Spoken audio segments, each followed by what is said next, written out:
Okay, as I have indicated in the last minutes of the previous lecture, now we will start a totally new representation of signals. Because, well, it may be a question, why are we doing this? Why is a time representation of a signal, let's say something like x of t itself, which is a time representation, as you see, not sufficient? It may be due to several reasons, but there are two fundamental applications where this time representation by itself will not be sufficient or efficient. One of them may be the analysis. We are looking for some signature. For example, there are some project topics of recognition of, for example, words or speech from the speech data. The speech signal, if you make a recording, will look like an almost continuous variation of a time waveform. But from that, if you just look at the time waveform, time function, you don't really understand what is being said over there. Is it one word or another word? But if you take a look at some certain frequency components inside it, for example, then you may try to estimate that, well, actually, the thing that has been said could be this or that. So it gives you an analysis tool to have a new representation over a new axis, which will be called the frequency axis. So we will not draw our function, our signal, over the time axis, over t, where it's consisting of individual impulses, but it will be over a frequency axis. And in that frequency axis, let's call it like the same signal, but it will be notated on a frequency axis. The frequency could be radians per second. It could also be hertz, like f, then we will use f. But in our book, the frequency is mostly notated with an omega. That's a radial frequency. So our new representation will be like, the new axis will be omega. It will be a frequency axis. And this will be x of omega. And the signal may contain some high values, and that value can be a complex value, by the way, at some certain frequency, let's say omega 1, and some other value at omega 2, and maybe even a larger magnitude. They can be negative at, let's say, omega 3. And the value here, the complex value at omega 2 is B, and the complex value at omega 3 is, let's say, C. So how are we going to notate this, and what does this mean? When you look at it, you may also understand that actually these are so-called, we are going to call it band-limited signals. We have 3 band-limited signals. What's a band? A band is a duration or a range along the frequency. For example, around omega 1, there is a very narrow bandwidth. There is a very narrow band. Around omega 2, similarly. Around omega 3, similarly. If I tell you that, for instance, it's not starting from 0, but it is starting from 2 pi times 88 megahertz, and here is 108 times 2 pi megahertz. So it's from 2 pi times 88 megahertz up to 2 pi times 108 megahertz. Can you tell me what these peaks may correspond to? Does this ring a bell with you? For example, 88 megahertz or 108 megahertz. Have you ever heard of these frequencies? before. Radyo sinyali mi hocam? Araba Yes. radyosundaki. Yeah. Particularly at car audio, that's correct. In the radios that we use in cars, it's the same at home as well. It's just the radio frequencies for frequency modulation, FM signals. So FM useful range is between 88 megahertz to 108 megahertz. And in between those, we may have so-called spectrum analyzers. So we are listening to radio signals and we are drawing those radio signals on the frequency axis. They are called spectrum analyzers. They are very expensive equipment. And in the second semester, using within your telecommunications courses, if you may have the opportunity for following the laboratories, in the labs you may see these. They are like oscilloscopes, but oscilloscopes are just showing the signal on the time axis. Spectrum analyzers show the signal over the frequency axis, over the spectrum. Spectrum and frequency, they are analogous terminologies. So over the frequency axis, you see these peaks. And when I see these peaks, what I understand is that at omega 1, I don't know, maybe it is 90.6 megahertz.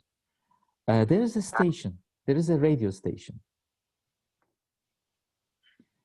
At omega 2, at a different frequency, there may be another radio station. At omega 3, there may be another radio station. So you are observing the radio stations.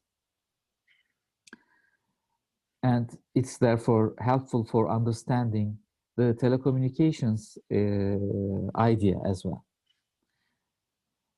Do you have any intuition or idea which of these radio stations provide better musical fidelity and better amplifications?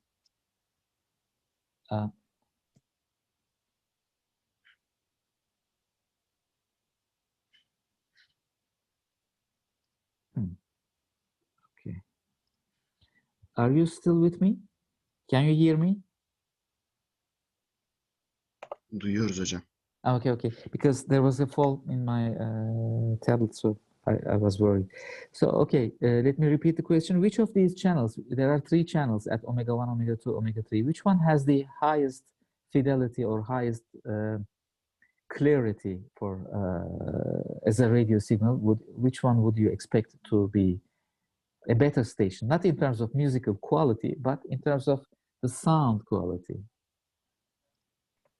Yeah, omega 3, the one at omega 3, because it's having more amplification. It's probably a better radio station. Salihcan has indicated that one. So we are going to convert our signal into this kind of a new representation.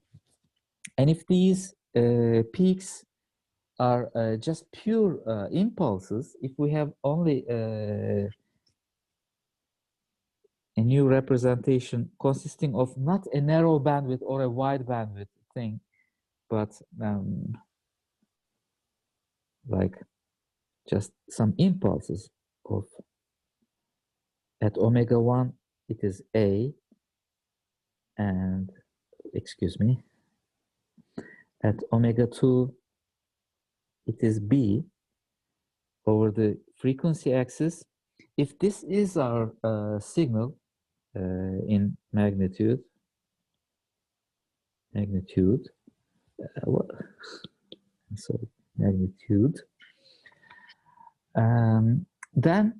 we can say that it's actually containing 2 pure sinusoids. The magnitude of the first sinusoid is A, the magnitude of the second sinusoid is B, and the frequency of the first sinusoid is omega 1, the other one is omega 2. Maybe I shouldn't use the term magnitude, although it was difficult for me to even write it. Let me keep it like this. It's just the signal representation. I'm representing it in the form of a signal. Then we have 2 sinusoids, and A and B are 2 values. corresponding to the scales of those sinusoids. So what could that signal be? It can be x of t is equal to like a times cosine omega 1 t plus b times sine omega 2 t, if the first sinusoid is a cosine and the second sinusoid is a sine. Or it could be, let me put a question mark over there, a times cosine omega t plus a phase plus b times sine omega 2, this is omega 1, the first one, the second is omega 2t times another phase, let's say lambda. Do we know the phases? We are worried about these. We don't have these phase information right now. We don't know them. In fact, sine has a 90 degrees phase as opposed to cosine. So cosine and sine are already just phase shifted versions of one another at the same frequencies. So how can we have a representation that is valid for all types of phases? There are two methods to resolve this ambiguity, this huge question mark. The first method, let's say method 1, is by putting into pure cosines and pure sines, because we know that x of t is consisting of an even part and an odd part. We have an even signal component for x of t and an odd component, and every signal can be decomposed into an even and an odd part. And the even parts will be represented by cosines, because cosine is an even signal. It's a symmetric signal. It's around the origin with a peak like this, if you remember. And sine is 90 degrees shifted version of it, which is completely antisymmetric, which is the odd part. And you can determine the odd part with sines. And this methodology is very popular. And if you check out the YouTube or any kind of other resources on the internet, you will see that the thing that we are trying to do, which is called the Fourier series representation. Why is it a series? I will explain it here, because we are going to write our signal as a summation, a series summation consisting of cosines and sines in this form.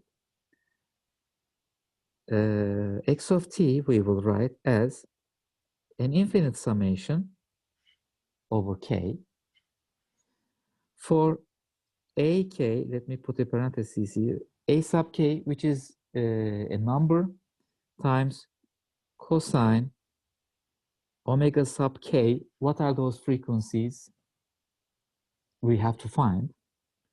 T plus b sub k sine omega sub k t. So we have infinitely many frequencies, omega sub k's, and we are scaling the cosines and the sines, and we are summing them up.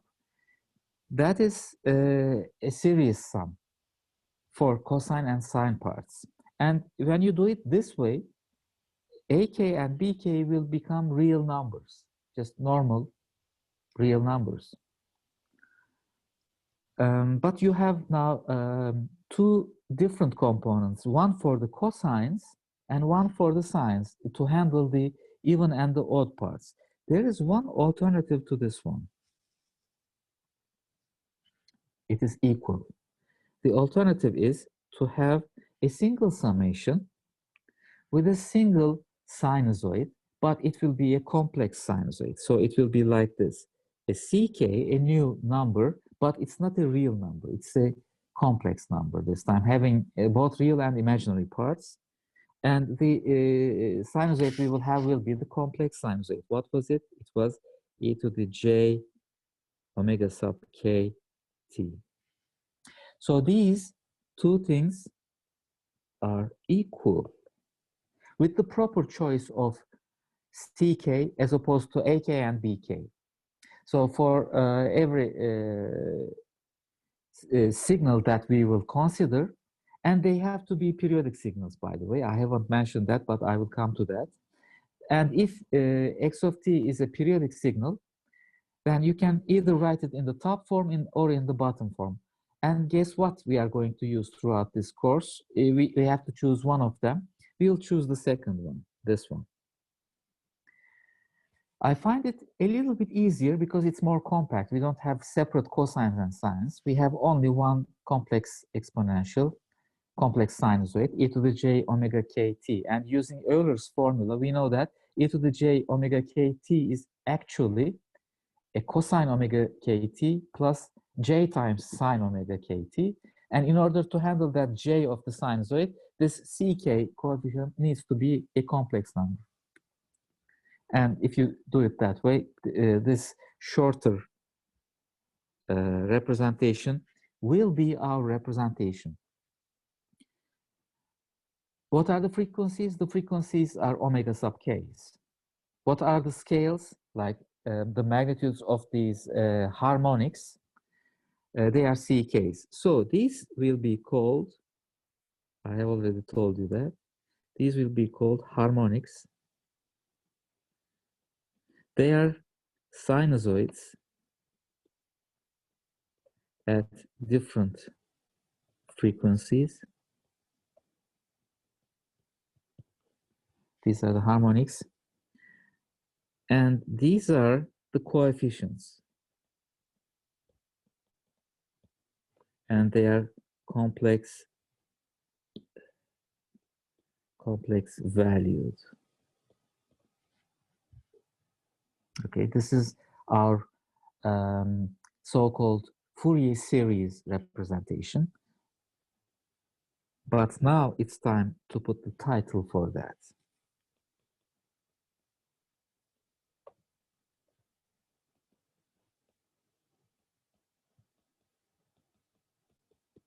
The Fourier series representation. It is a series representation because it's in the form of an infinite summation, k from minus infinity to plus infinity. By the way, there is one further difference between the two previous equations. This one is from minus infinity to plus infinity. This one is from 0 to infinity. Because we know that a cosine theta is equal to cosine minus theta, and sine theta is equal to minus of sine minus theta. Therefore, we don't need the negative frequencies for the first representation, including cosines and sines. We have only positive frequencies. For the other one, which we will be using, the frequencies may be negative and positive, okay? That's the way that we are going to make the representation. There are several things that we have to be careful about in the Fourier series representation. First of all, these representations are for periodic signals.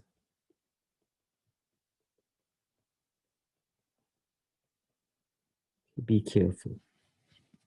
If you have a periodic signal, then we can talk about this series summation. If the signal is not periodic, like a rectangular box, or any signal that starts at some point and ends at another point, or starts at a point and goes indefinitely, like u of t or things like that, they are not periodic signals. A periodic signal must be extending from t minus infinity to t plus infinity. And it must repeat itself with a certain period. Fourier series is valid only for those. And from there, we have a period. Let's call it capital T. We know how to find the period if it is containing combinations of sinusoids, for example. We have to find the common period.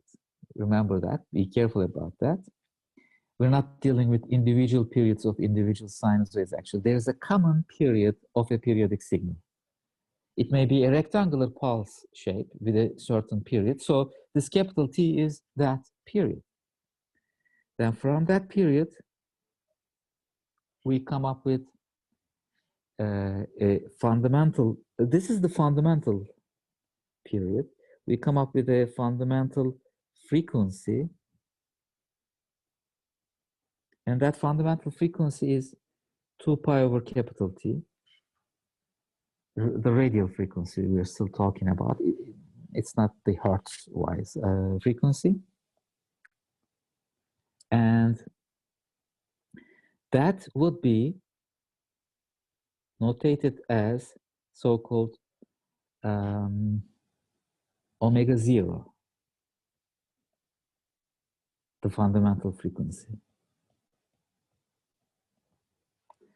This will be our fundamental frequency, and the other omega case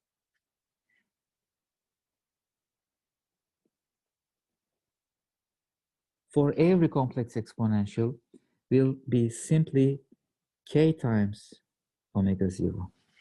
It will be an integer multiple of where k is an integer. An integer multiple of the fundamental frequency. So they are not just arbitrary frequencies. Look at the, let's look at the top figure here. So omega 1 and omega 2, as I say, but they must be integer multiples of a fundamental frequency. They cannot just be arbitrary omega 1 and omega 2. It's not possible.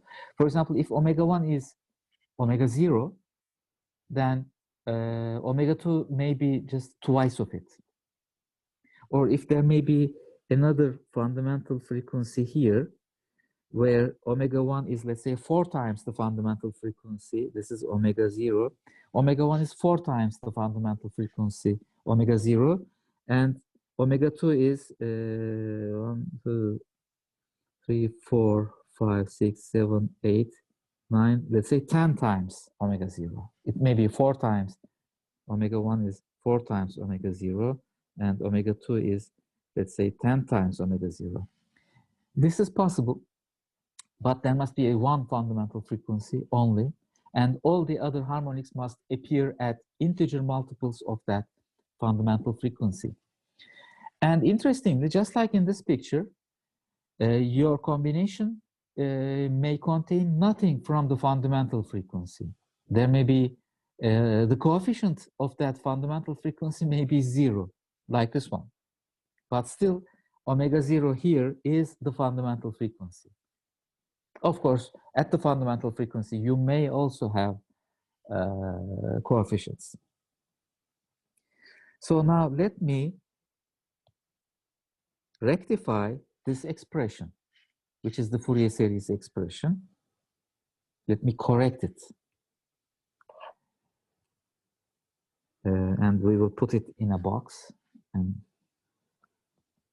you will have to remember it. X of t is therefore equal to k from minus infinity to infinity, c sub k, which are the coefficients, times e to the j, and we have k times omega 0 times t. Jk omega 0 t, e to the jk omega 0 t. This is called the Fourier series representation. I said CKs are the coefficients. Now I will give a more specific name to that. We are going to call them the Fourier series coefficients. So the coefficients are numbered, they are ordered. There is C0, which corresponds to k is equal to 0. And the frequency for C0, let's write it like this. C0 has the corresponds to the harmonic at the frequency of 0 times omega 0, which is 0. So C0 would correspond to is the 0 frequency coefficient. And the 0 frequency coefficient for a periodic signal corresponds to the so-called DC value, the offset, the average of the signal, in other words. It's easy to find C0. You just take one period of your signal and you average you find the average, you integrate, in other words, and divide by the period. So that means you are averaging your signal, the average intensity, and it will give you C0. If it is positive and negative symmetric, for instance, like a cosine, C0 is normally 0 in that case. What's the DC value of a cosine omega t? It's 0, because the positive oscillations and negative oscillations are symmetric. Therefore, C0 may be 0. But it may not be 0. It may be a biased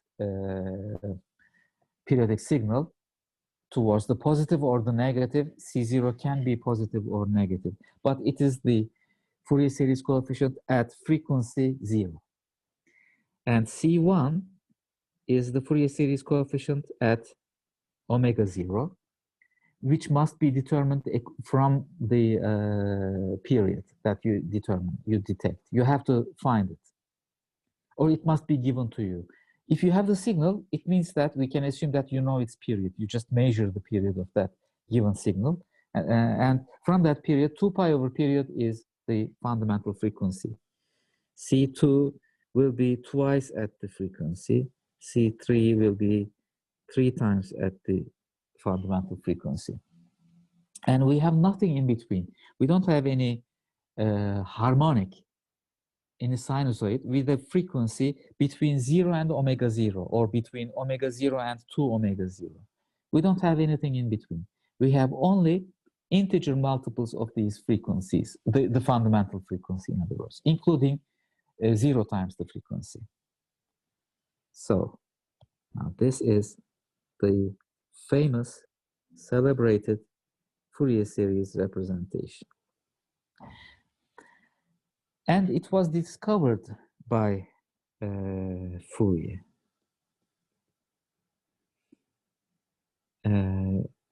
His name was John Baptiste Fourier. Jean-Pierre Baptiste or something like that. It's a long name that they used to have over those times. And it was discovered by this guy. And I always tell the students about who he is, or some portion about who he is and his experiences with other scientists during his own era, and how he discovered this, and how fascinating this discovery was, and how counterintuitive.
Sorry for the interruption.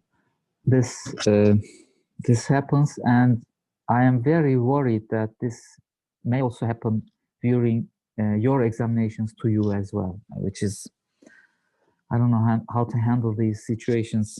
It's very, very difficult, and I'm sorry about that. I hope you're hearing me now. Are you hearing me now? Okay, good. So I was talking about Jean-Baptiste Fourier and his story about how he discovered the Fourier series. The Fourier series was so counterintuitive that when he discovered this expression, he said that this is valid for any periodic signal, no matter how discontinuous may be. It may be, for example, like a rectangular box. Because a rectangular box is periodic, the Fourier theory tells us that it has this kind of a representation, which is telling us that we can represent a rectangular box shape and its periodic version as an infinite summation of sinusoids. Now, a rectangular box is discontinuous. And sinusoids, cosines or sines, are very smooth. They are infinitely differentiable. They are very continuous. In fact, they are the most continuous signals that you can have. You can differentiate them indefinitely. But you cannot even differentiate a single rectangular box. It will blow up. It will go to infinity. It's even discontinuous in the time, and its derivative does not exist. So how can we make a discontinuous signal from very continuous signals by combining very continuous signals? That's amazing. And it doesn't make sense. It's very counterintuitive. So many of the scientists during his own time just rejected it, thought that this must be nonsense because it seems very incorrect. And the people that I'm talking about who disagrees with Fourier are the other very famous people, including the famous Laplace. So Laplace said that Fourier must be doing some mistake. By the way, Fourier was a rich person, so he was probably from an aristocrat family or something like that, whereas the other scientists were normal families. So they were saying that since he's a rich person, he must be doing something nasty. So they didn't believe him. They didn't pay respect to Jean-Baptiste Fourier for this. Up to a point, of course. Once this is proven, and the convergence of this to a discontinuous signal at as k goes to infinity is proven, as it is proven, of course they had to agree because they were scientists. And scientists just must believe in something if it is scientifically proven. So they agreed, and they even apologized from Fourier for not believing in him and not accepting his paper, because Fourier submitted a paper to a journal for this publication, but they didn't publish. They rejected the paper. Of course, after it is understood that this is correct theoretically, they had to publish it. It is published, and not only that, the resistors, the rejectors, one of them, as I said, Laplace, made an extension to this Fourier formula and put the complex exponential into a real exponential.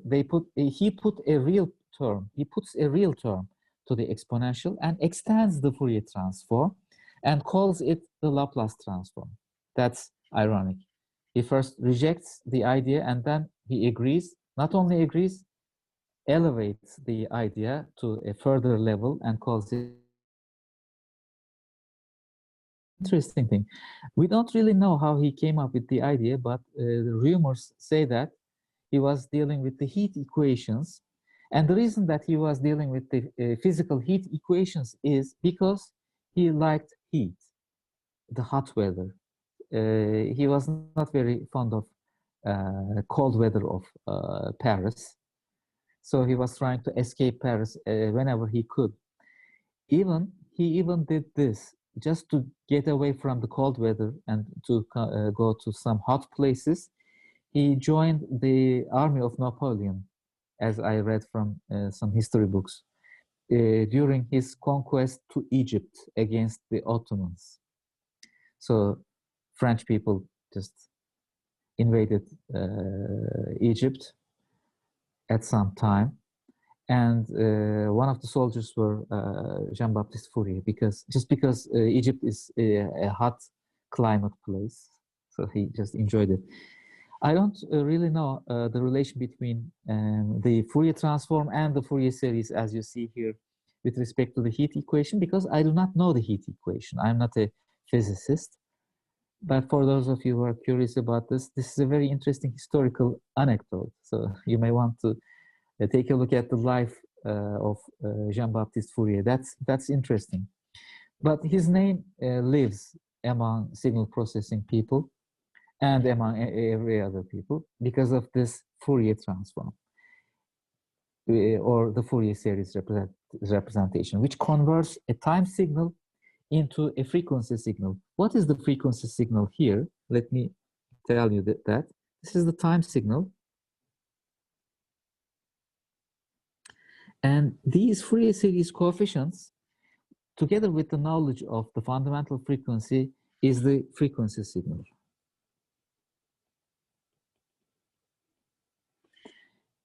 What do we mean? Let me go up a little bit and show you this plot again. These are essentially the Fourier series coefficient values, A and B. A times e to the j k omega 0 t, and B times e to the j L omega 0 t. K and L are two different integer numbers. So we have two harmonics in this graph. And this is the frequency axis that we plot on.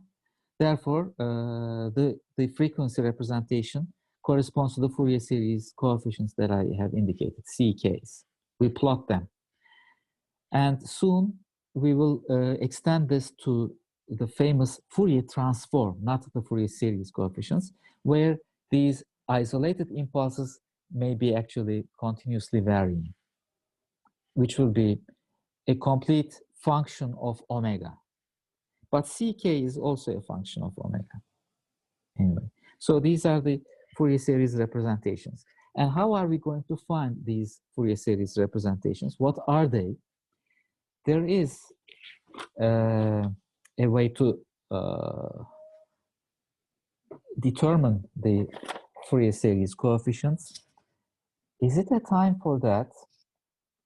Well, probably not. I will come back to that point.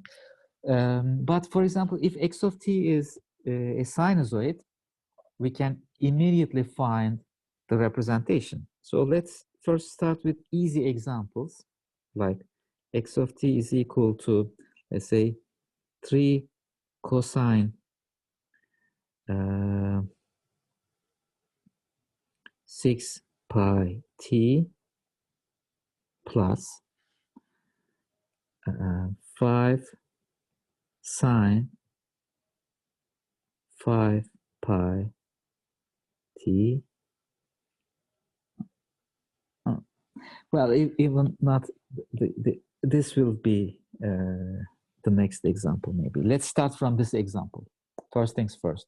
So what are the Fourier series coefficients of this one, and what's the fundamental frequency is the question. And if you have a sinusoid like this, all you have to do is you have to convert this into the complex exponential format using the Euler's formula. And do you know how a cosine is written?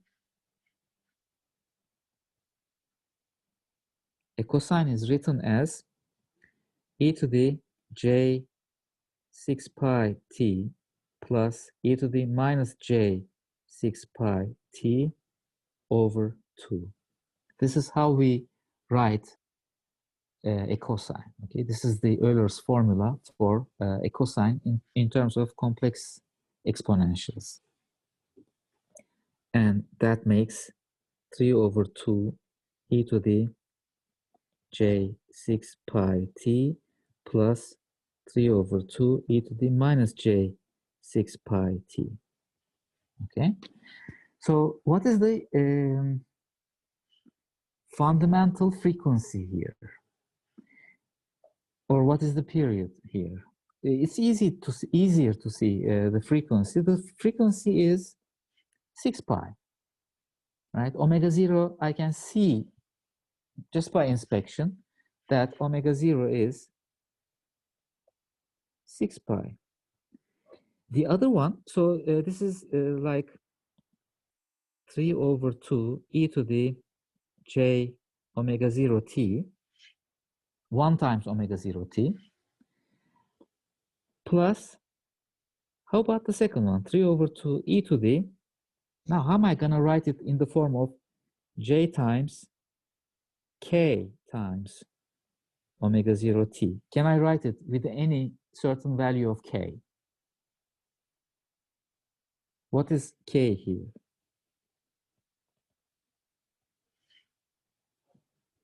Can someone tell me the answer? Usually you don't speak, but you type it in the chat.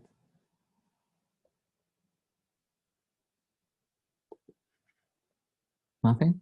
Ah, 1. Really? If k is 1, then it would be e to the j omega 0 t again, but it's not e to the j omega 0 t. It is e to the minus j omega 0 t. Yeah, it's a minus 1. Exactly. K is equal to minus 1. So here, k is equal to 1. And for the other term, for the next term, it is k is equal to minus 1. So it makes this thing to be C1, CK normally, right? But now it's, since K is 1, it is C1. And this is C minus 1. Okay? We found it just by inspection. We didn't use any formula. And for sinusoids, we don't have formula. We don't use formulas. We just expand the sinusoid into Euler's formula and put them in the form of complex exponentials. Look at the, by inspection, find the fundamental frequency. And all other harmonics are integer multiples of the fundamental frequency. And those integers may include negative integers, as you see. Now, the other example is, let's say, 4 sine 5 pi t. Now, this is also a periodic signal. Maybe I forgot to mention, but whenever I give you a signal, you must make sure that it is periodic. If it is not periodic, we don't find the Fourier series coefficients, because we don't have a Fourier expansion for non-periodic signals. Now, this one, using the Euler's formula, is 4 times e to the j 5 pi t minus e to the minus j 5 pi t. So you must remember the expansion of cosines and sines. You must just memorize it if you haven't done so. Over 2j. Interesting, isn't it? This number in the denominator is an imaginary number. This is the expansion of sine. So I can write it like 2 over j times something, which is equivalent to minus 2j, isn't it? I multiply the numerator and the denominator with j, so the numerator will become 2j and the denominator will become j squared, and we know that j squared is minus 1 because j is the square root of minus 1. J is, so we have minus 2j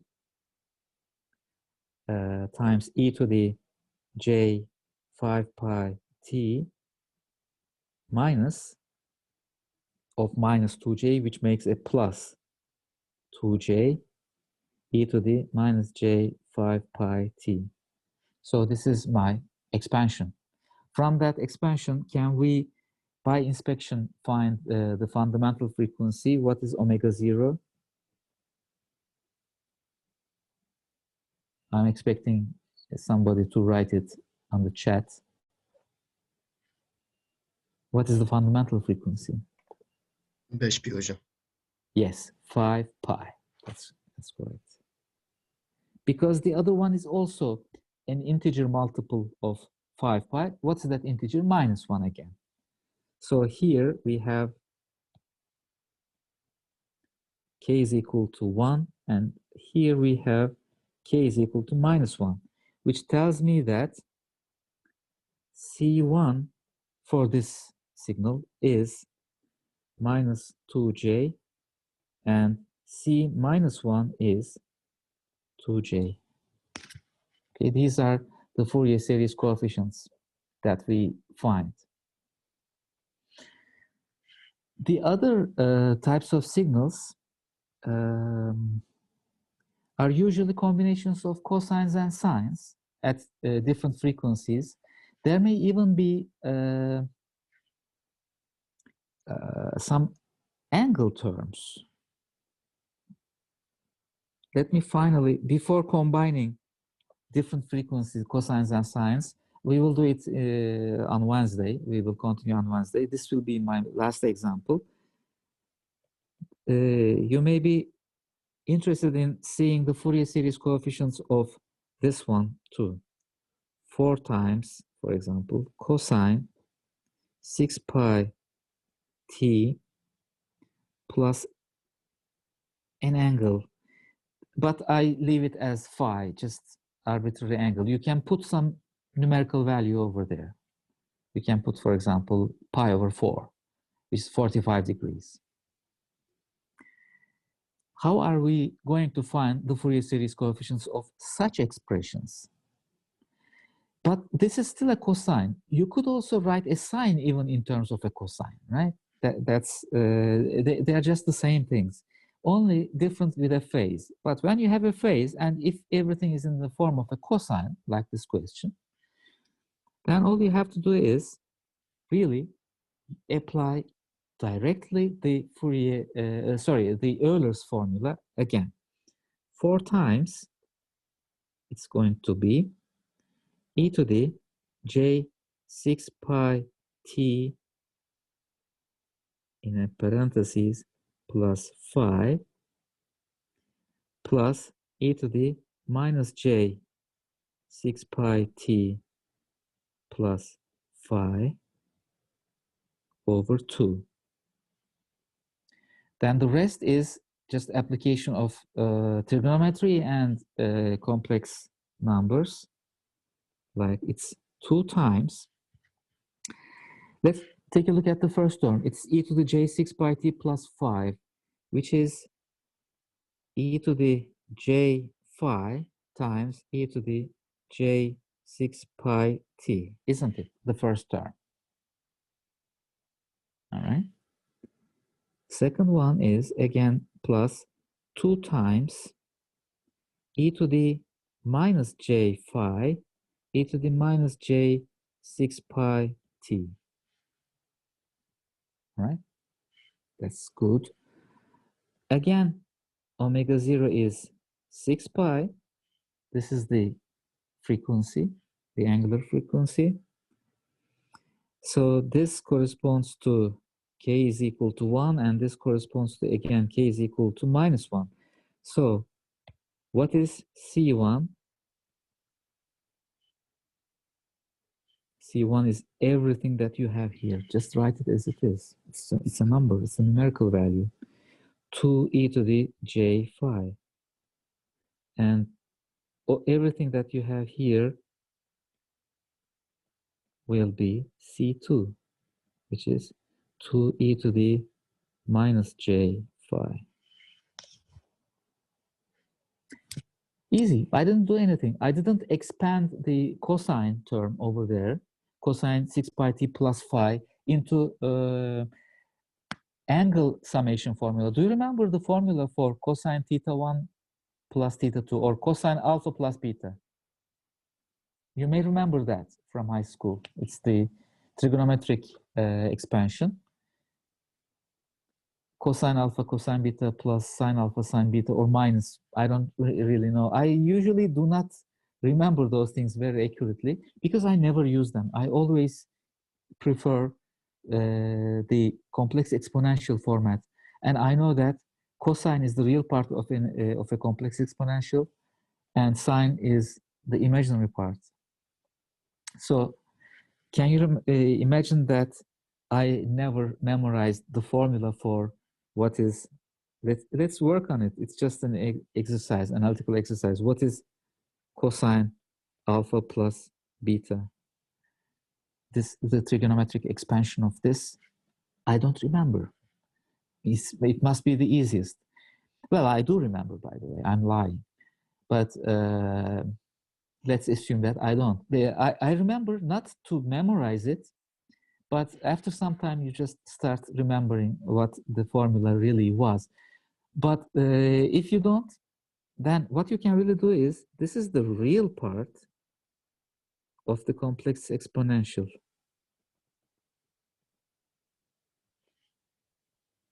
And what is this complex exponential from the inside? E to the j alpha plus beta. What is it equal to? It's e to the j alpha times e to the j beta. Although I don't remember, let's say, the cosine alpha plus beta, I remember the cosine and sine representations of complex exponentials. I remember the Euler's formula only. So it makes cosine alpha plus j sine alpha for the first, and for the second, it is cosine beta plus j sine beta. These are the, this is the Euler's expansion again. Then, what is, I have to multiply term by term, this by this, this by this, and this by this, and this by this. That's the multiplication formula. When I first multiply cosine alpha with cosine beta, it makes cosine alpha times cosine beta, okay? When you multiply j sine alpha with j sine beta, it will make j square, which is -1 sine alpha sine beta. And then there will be cross terms, like cosine alpha is multiplied by j sine beta, and j sine alpha will be multiplied by cosine beta, which will be imaginary, plus j times, let me write them, cosine alpha sine beta plus sine alpha cosine beta. It will be like this. And look at here, I have to take the real part of it. This is the real part. So the real part of that long expression is cosine alpha cosine beta minus sine alpha sine beta. So I understand from here that cosine alpha plus beta is cosine alpha cosine beta minus sine alpha sine beta. Yeah, I found it. If you take a look at the imaginary part of it, imaginary part of the complex exponential, that will give you the sine of the angle. So sine alpha plus beta is this formula. This part is cosine alpha plus beta. This imaginary part is sine alpha plus beta in formula. So the trigonometric identities are not God-given or magical things. They are just related to the regular complex algebra that we know. But keeping everything in the complex exponential form is easier for me. I recommend that it is like a homework for you. For this last example here, we found C1 to be equal to this and C2 to be equal to this, which was very easy for us using the Euler's formula. But I want you to apply the cosine and sine expansion to find A1 and B1. A1 for the cosine expansion part, B1 for the sine expansion part. Using the other alternative of Fourier series expansion, not the Fourier series expansion in the complex exponential form, that's what we did, but using the other one. And you will notice that if you try to do it, you will notice that it's a little bit more difficult to apply it in the form of individual cosines and sines. And that requires the knowledge of trigonometric identities and all that, which is a little bit more difficult. But here it's easy. C1 is 2 times e to the j phi, and C2 is 2 times e to the minus j phi. Way simpler than the other alternative, which is more popular in the literature, by the way. If you check out all the videos that you may find regarding the Fourier series representation. So that's the keyword. On YouTube, check for this, Fourier series representation. And you will find a lot of documents, a lot of PDF files, a lot of videos which are explaining very nicely what the Fourier series expansion is. And I recommend that you do it. I mean, it's a good idea to have a previous information regarding these representations. They mostly use the other cosine and sine alternatives, but I find it particularly more difficult if there are phases in the sinusoids that we use. And they are not easier for other types of signals as well, so I don't prefer it that way. And the Oppenheim's book is not also using the cosine and sine. The only advantage of using cosine and sine is to avoid using imaginary numbers and complex numbers. But if you are familiar or comfortable with complex numbers, actually, as you see, they are more compact and smaller in expression. All right, so I will stop at this point. We are already running out of time. If you have any questions from this, we are just starting seeing the Fourier series representations. We haven't discovered what to do if you have multiples of sinusoids at multiples of frequencies, or how to determine even the fundamental frequency for summations of 2 different frequency sinusoids. We didn't discover how to find the Fourier series coefficients for non-sinusoids, like rectangular boxes or things. What is the formula for C1, C2, etc.? We haven't seen that. We will see that. And we will also take a look at their relations with the linear and time invariant systems. So LTI systems will be your headache all the time. Even these Fourier series expressions are very much related to Fourier series, linear and time invariant systems, LTI. So you cannot avoid that knowledge. All right, I will be starting now. If you have any questions, you may just ask within a few seconds, or you may collect your questions until Wednesday afternoon. Wednesday afternoon, we will continue with these, and you may ask further questions if you wish. Hocam bir soru sorabilir miyim? Yes. Hocam şey diyeceğim, şu C2, C-1 olacak değil mi? Yes, of course. Hocam bir de şey soracaktım I'm very sorry about this, and this is very, very critical. So I'm very glad that before stopping the recording, you have warned me about that.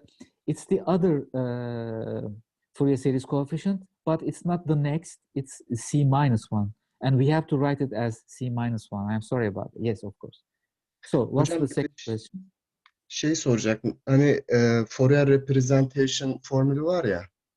Orada hani time single alıyoruz ama kesikli toplamlar şekilde ifade ediyoruz. O nasıl oluyor? Yani continuous time single nasıl kesikli toplamlar şeklinde ifade ediyor? It's a discrete summation. Yes, Evet.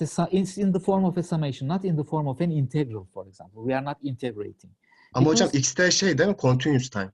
yes, look at that. This signal, this is the signal, by the way.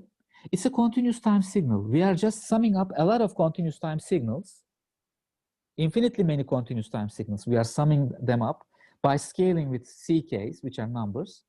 We are summing them up, but they are all continuous time signals. So we come up with a continuous time signal, x of t at the left-hand side. Anladım, tamam, teşekkürler. But the summation is a discrete summation. We are not integrating, we are summing. But the things that we sum up are continuous time signals. So their summation will also be continuous time, x of t. Çünkü hocam şey hatırlıyorum da sanki integralli de yapılıyordu bu, değil mi? Yes. That is not the Fourier series representation.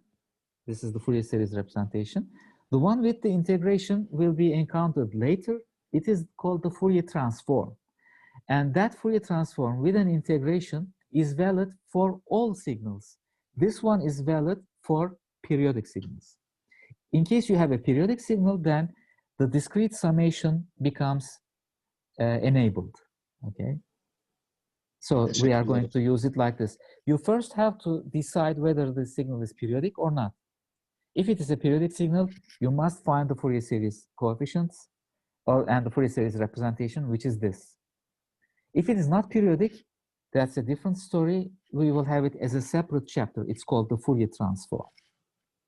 And it is for every kind of signals, not necessarily periodic or anything. Teşekkürler hocam. Okay, it's a future topic then. All right, so thanks for the correction of C-1. It was important actually. Yeah, I apologize for that. It is C-1, the second term. Now I'm stopping the recording and we will meet on Wednesday. Please try to watch as many videos or try to read as many documents as possible from these topics, okay? They may give you some previous information, and what I will be describing later on Wednesday will make more sense if you do it that way.